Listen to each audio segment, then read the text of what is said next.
Hi and welcome to the Ronaby City Natural History Museum. You're about to enter our newest exhibition on the extinction of the woolly mammoth. The woolly mammoth was a species of large mammal that evolved about 800,000 years ago. Even though the species didn't go extinct until about 4,000 years ago, the majority of the worldwide mammoth population died out somewhere between 10,000 and 14,000 years ago. A lot of mysteries still exist regarding what caused this extinction, and the displays in this exhibit explore what progress has been made in solving these mysteries. There's still a lot to find out. In this video, we'll go over some information on what topics will be discussed in here and what you can expect from this exhibit. We'll talk about mammoth zoology, human-mammoth interaction, mammoth archaeology, and mammoths in human history. The first display shows a herd of mammoths stopping by a pond. Woolly mammoths were huge and hairy and tusked.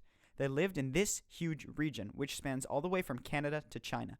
The habitat of the woolly mammoth is sometimes referred to as the mammoth steppe.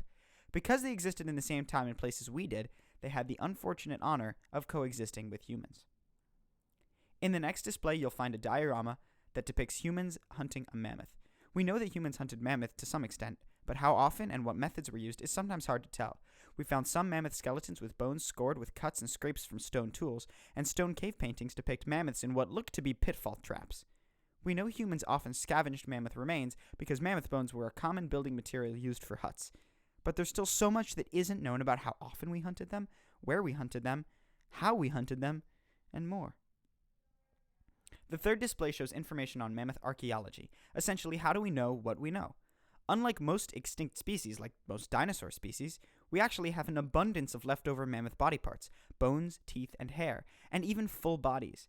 Dozens of full or partial preserved, naturally mummified woolly mammoth bodies have been found. We're still finding them to this day, as recently as 2013. A lot of information can be gathered from these bodies. We know what we know about woolly mammoth diet because some bodies have preserved food still in the stomach. We know what we know about mammoth growth and life cycles by studying mammoth bones.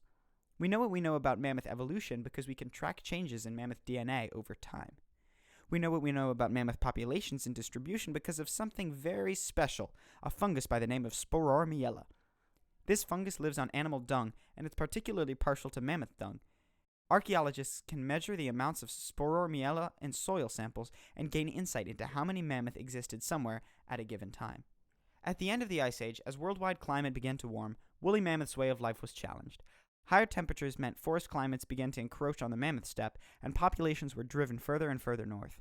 This, combined with human hunting, drove mammoth populations to the brink.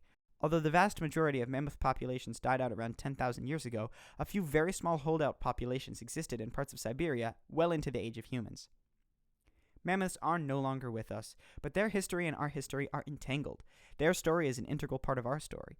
Getting to know these behemoths of the past is vital in order to truly understand how we got here.